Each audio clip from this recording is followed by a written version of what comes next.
When light fades, Hafez and the midnight of separation. This ghazal is one of Hafez's most heart-wrenching meditations on separation, memory, and the soul's exhaustion in love. Hafez starts by, "Without the radiance of your face, my day holds no light, and of my life nothing remains but the dark night." Thus begins one of Hafez Shirazi's most sorrowful laments, a ghazal woven entirely of shadows and absence.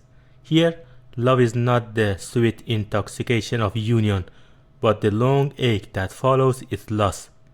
The poet speaks from the desolate landscape, where time has collapsed into a single endless night.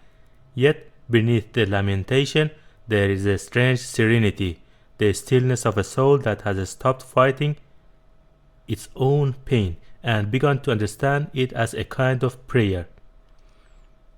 The light that left.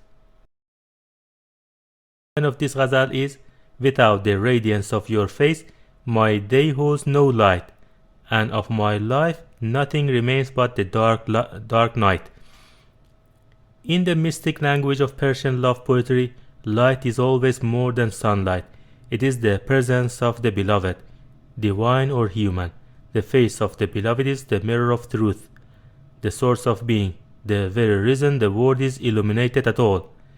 When that face is hidden, all of existence grows dim. Hafez is not merely mourning the loss of a lover, he is mourning the loss of meaning itself. Every human heart knows a version of this darkness. It arrives quietly, perhaps in the night after farewell, perhaps in the long season when prayers go unanswered. The world remains as it was, but the light inside the world changes. Things that once shimmered with beauty now feel pale and foreign. In Sufi thought, this is the night of separation, the stage where the seeker, deprived of the beloved's nearness, must walk through the shadows of longing, learning to see by faith rather than by sight. The eyes that wept their sight away. The third line of the poem says, "At the moment of parting, I wept so bitterly that now, far from your face, my eyes hold no light." This is one of the most intimate confessions in Hafez's poetry. His vision, the very faculty by which he perceives beauty, is gone. The act of seeing has been consumed by the act of weeping. This verse carries a quiet paradox. The same eyes that saw the beloved beauty are now blinded by their own devotion. The more he longed, the less he could see. It is as though the tears have dissolved the boundaries of perception, leaving him not blind in despair, but blind in love, seeing nothing but the absence itself. There is something holy in this exhaustion. Many mystics describe this point as the end of effort, when the seeker has wept enough, prayed enough, searched enough, and finally surrenders to the stillness of loss. In that surrender, a new kind of seeing may be born, not of the eyes, but of the heart. The empty corner of the heart. In the next line, Hafez says, "The image of you was leaving my eyes, and said, alas, this corner of the soul will not remain inhabited." Here, imagination itself, that tender guest who carried the memory of the beloved, prepares to depart. Even fantasy can no longer sustain him. The house of the heart grows silent and empty. It is a painful image. A deserted sanctuary where once there was worship, but it also reflects the mystic's progression, for in Sufi understanding, even the image of the beloved, even the most beautiful dream, must eventually fade, so that the seeker may meet the beloved as pure reality. The absence becomes the doorway. Sometimes, when love withdraws, it is not cruelty. It is calling us beyond the mirror. When death was kept away by love. Next line is, "Your union once kept death far from me. Now the fortune of separation keeps it close." Before, love was his protection. the warmth that made life radiant and worth living. Now, deprived of that nearness, he feels the chill of mortality itself. It is as though the very presence of the beloved had once held the cosmos in order. Without it, everything begins to decay. But Hafez is not simply speaking of physical death. He is describing spiritual death, the withering that happens when the heart no longer feels connected to the source of meaning. In that sense, death and separation are one and the same. Both are experiences of being cut off from the infinite. And yet, hidden in this grief is the seed of resurrection. For every mystic must die before dying, must lose everything they thought they were, so that the eternal self, the one truly joined to the beloved, might awaken. The jealous rival. Hafez continues as, soon the jealous one will say, he who was parted from your face is no longer among the living. The rival, that ever-present figure in Persian ghazal, can be read as envy, ego, or the word itself. It delights in seeing the lover undone. But Hafez knows that even the rival's mockery reveals truth. The one who is cut off from the beloved truly no longer lives in the ordinary sense.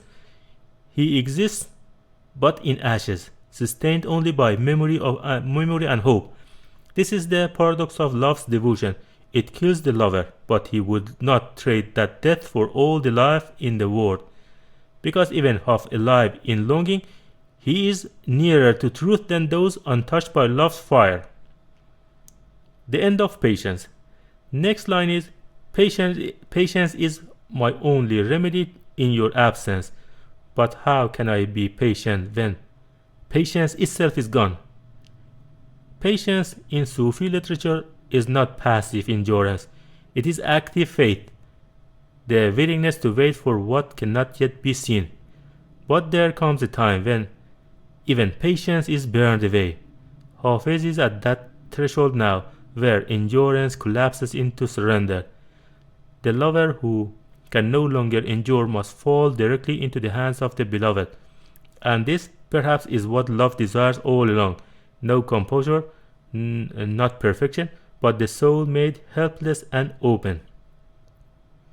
Tears of blood.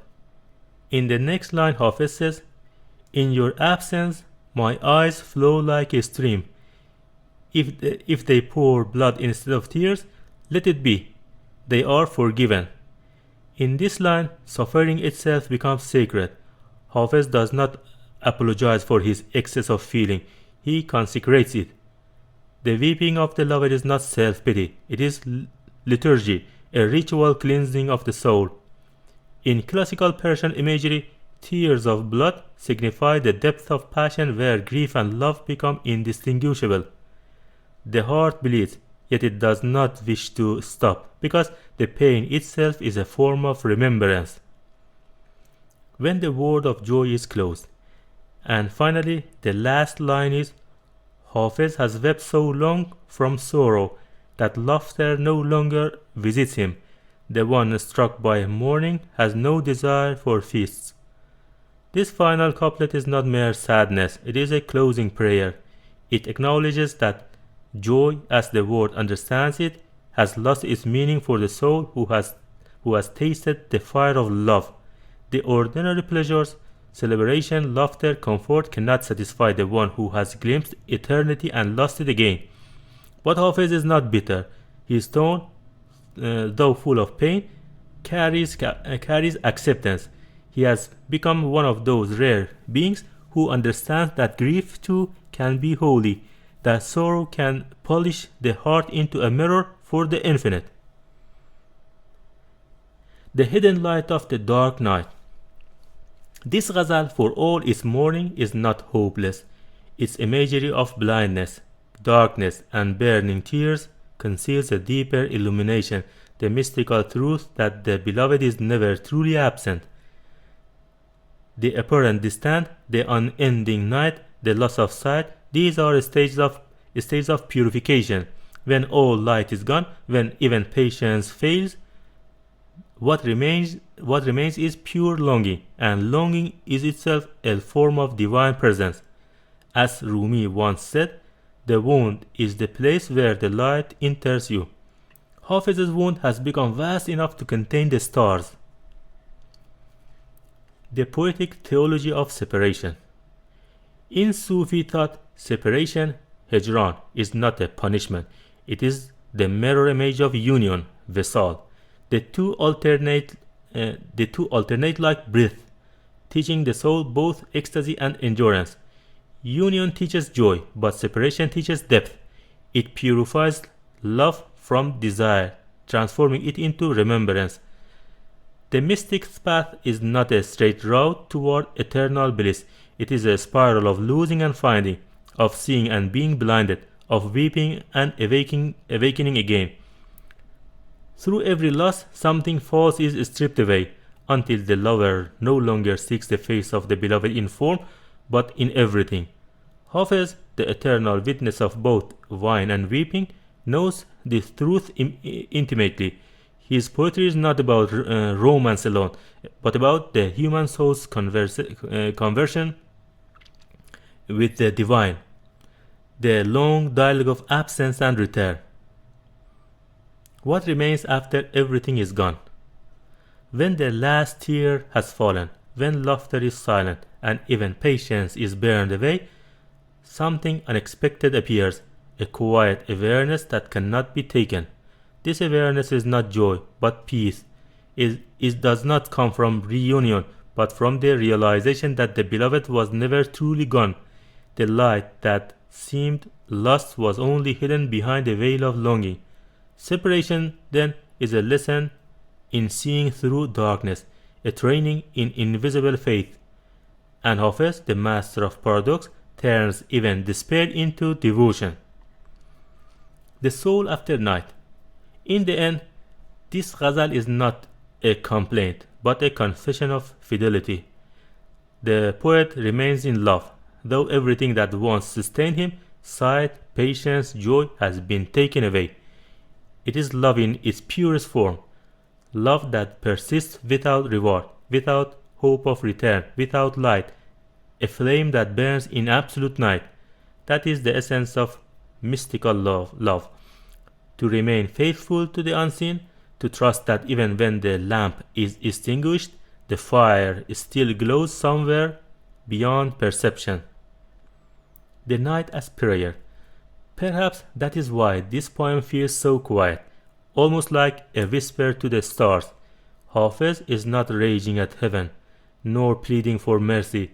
He is simply naming what is, the darkness, the longing, the exhaustion, and in doing so, he transforms it into prayer. Because every true prayer begins not with words, but with emptiness, and in that emptiness, light is already returning.